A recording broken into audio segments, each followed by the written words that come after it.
Cada miércoles santo es tradicional en la ciudad de Caracas visitar y acompañar durante su procesión al Nazareno de San Pablo. Su devoción es constante, pero se acrecienta durante la Semana Santa, ya que recibe miles de creyentes de diferentes partes del país. Muchas son las historias, promesas, milagros y favores que guarda en silencio la venerable imagen. Caracas, cuenta Caracas.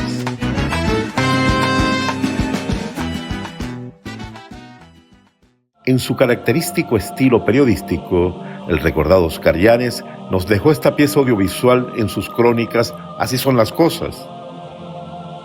Oscar Llanes nos cuenta la historia del Nazareno de San Pablo. Hace 350 años, 3 siglos y medio, el pueblo de Venezuela confió su suerte y su destino al Nazareno de San Pablo. El Nazareno, aunque no nació aquí en Venezuela, es un venezolano típico porque ha sufrido lo mismo que el venezolano humilde. Pasó 200 años en una iglesia que estaba ubicada exactamente en donde hoy está el Teatro Municipal de Caracas. Era la iglesia del señor San Pablo el Ermitaño de Caracas. Allí estuvo, como les acabo de decir, 200 años el Nazareno, hasta que el gobierno del ilustre americano Guzmán Blanco decidió derrumbar la iglesia para levantar un teatro. El teatro que se llamó Guzmán Blanco, que es el mismo que hoy conocemos con el nombre de Teatro Municipal. En aquella Caracas aquello causó un escándalo, porque derribar una iglesia para levantar un teatro se consideró como un sacrilegio.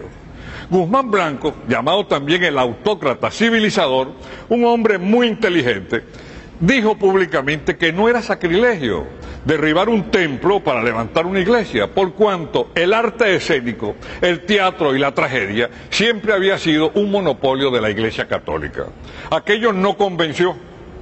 La gente muy supersticiosa pensó que algo le iba a pasar a Guzmán Blanco y a su familia. La más preocupada por este problema era su esposa, Ana Teresa. Entonces un día, cuenta la historia, él llegó a su casa y encuentra a su mujer llorando, y la mujer le dice que algo muy malo le va a pasar por lo que ha ocurrido con la iglesia de San Pablo. Entonces cuando él decide levantar esta iglesia, la Basílica de Santa Teresa, que le pone Teresa no en homenaje a la santa, sino en homenaje a su mujer, y a otra capilla le pone Ana, porque ella se llamaba Ana Teresa, y decide entonces que todas las cosas que tenía la iglesia de San Pablo pasaran a ser propiedad de la nueva iglesia, la iglesia de Santa Teresa. Él levanta esta iglesia en el mismo año en que tumbó la iglesia de San Pablo. Pero vamos al personaje central de esta historia, que es el Nazareno. ¿Cómo llegó el Nazareno a la iglesia de San Pablo? Hace 3 siglos y medio, a mediados del siglo XVII, salió el Nazareno de Sevilla. ¿Quién compró la imagen del Nazareno? ¿Quién pidió que ese Nazareno viniera a la iglesia de San Pablo? Es un misterio. No hay ningún documento escrito que permita decir quién fue el artista que hizo esta extraordinaria obra de arte. Sin embargo, un hombre muy importante que prestó muchos servicios a la cultura venezolana, llamado Carlos Federico Duarte, restaurador, historiador de arte y crítico, logró establecer hace 24 años que este Nazareno fue hecho en Sevilla por uno de los grandes artistas sevillanos. Se presume que quien hizo el Nazareno era un tallista y escultor llamado Felipe de Rivas. Ahora bien, ¿por qué pensaron que era el gran Felipe de Rivas el que hizo la talla del Nazareno? Porque esta obra es verdaderamente espectacular, olvidándonos de lo religioso y pensando en lo artístico. Para comenzar, es la clásica talla sevillana. Es una talla sevillana en donde los ojos tienen una mirada de amor, ausentes al odio y ausentes a todas las cosas que ocurren. Las manos son vitales, parece que en efecto fueran a tomar algo con dulzura. Y algo muy importante, que muy poca gente puede apreciar aquí en la iglesia, pero que en la televisión se ve muy claramente: el Nazareno tiene la boca entreabierta y tiene un rictus de dolor, pero sin odio, sin egoísmo, como diciendo perdónalos. ¿Por qué los venezolanos tomaron como su devoción el Nazareno de San Pablo? Esto es muy interesante. 3 años después de muerto el Libertador, el primer venezolano típico que públicamente declaró su devoción al Nazareno de San Pablo y dijo públicamente que desde ese momento iba a vestirse de Nazareno todos los años por un gran milagro que el Nazareno le ha hecho, y nunca explicó qué milagro era y sigue siendo un misterio histórico, fue el general José Antonio Páez. Páez amaba tanto al Nazareno de San Pablo que después de vestirse por primera vez de Nazareno, 3 años después de muerto Bolívar, mandó hacer una copia, una réplica exacta de este Nazareno y se lo regaló a la iglesia de Achaguas. Bueno, ¿por qué Páez mandó este Nazareno a Achaguas? Es un misterio también, no lo sabemos, y él nunca explicaba. Lo que sí sabemos es que desde 1833 Páez se vestía de Nazareno.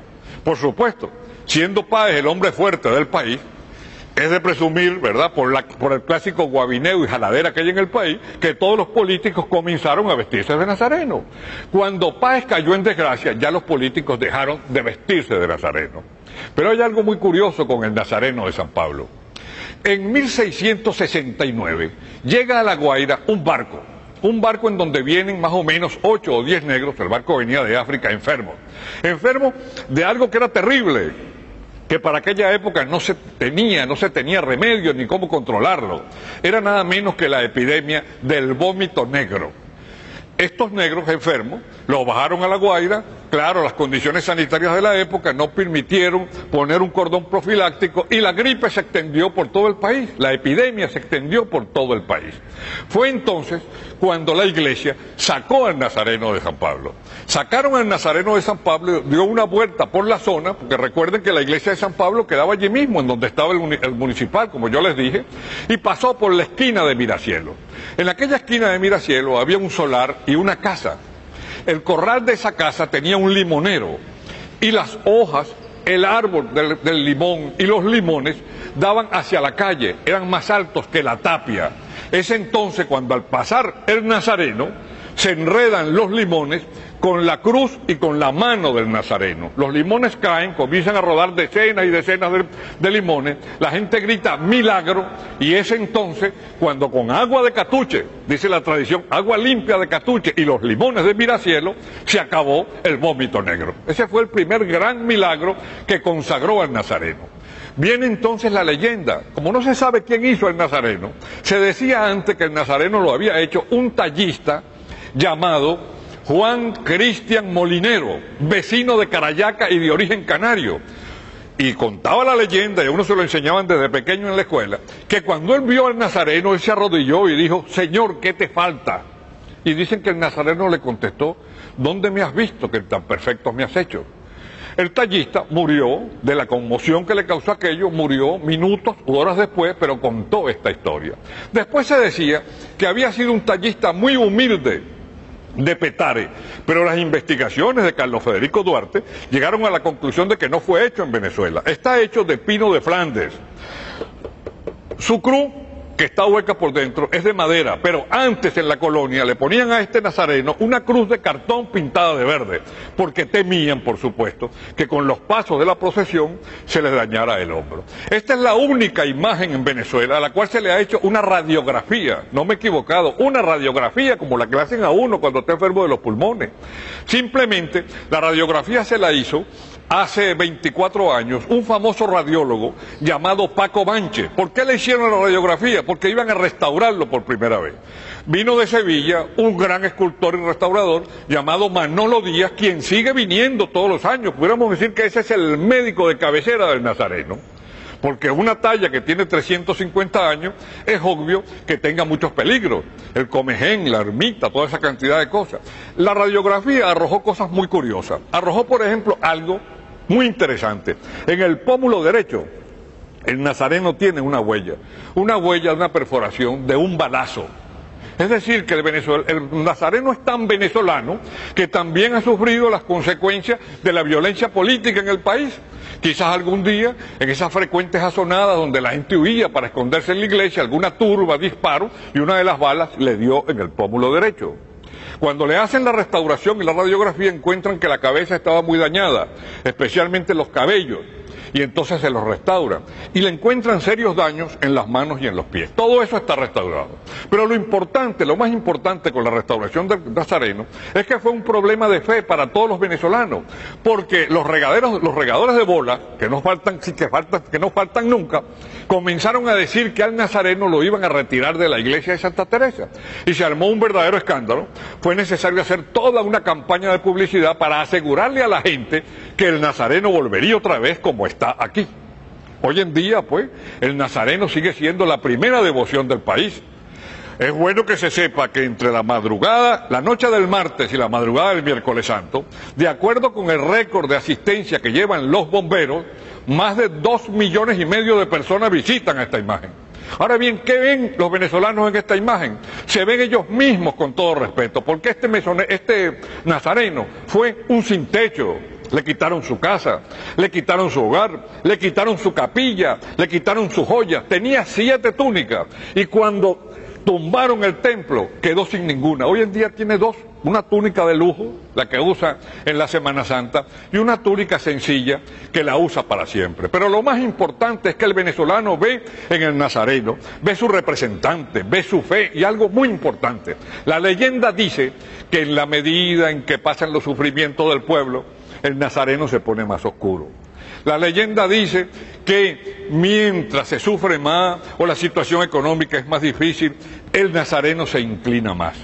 Y hay mucha gente que viene exclusivamente nada más que a ver si el Nazareno está más inclinado o está más derecho. Pero por sobre toda la cosa, lo importante es que esta túnica y esta imagen es Venezuela, forma parte de nuestro sufrimiento, de nuestra tristeza, pero por sobre todo no tiene odio, perdona. Y eso es lo importante. Por eso es bueno recordar lo que escribió Andrés Eloy Blanco, cuando dijo que en Miracielo agoniza la tradición. ¿Qué mano avara fue la que cortó el limonero del Señor? Hoy, para regocijo de todos, en la iglesia de Santa Teresa hay un nieto del limonero del Señor. Está debidamente enrejado porque si no la gente acabaría con los limones. El Nazareno es la imagen que inspiró el famoso Populemeus. El Nazareno también inspiró una marcha escrita por Pedro Elías Gutiérrez, llamada El Nazareno de San Pablo, que no se interpreta desde el año 1915, cuando murió Monseñor Castro. El director del archivo histórico de la Arquidiócesis de Caracas, el padre Ramón Vinque, pide a todos ustedes y a los familiares de Pedro Elías Gutiérrez que si tienen alguna noticia de esa partitura, se lo comuniquen al arzobispado para poder algún día escuchar otra vez la marcha del Nazareno de San Pablo que escribió Pedro Elías Gutiérrez. Así son las cosas. Caracas, cuéntame Caracas.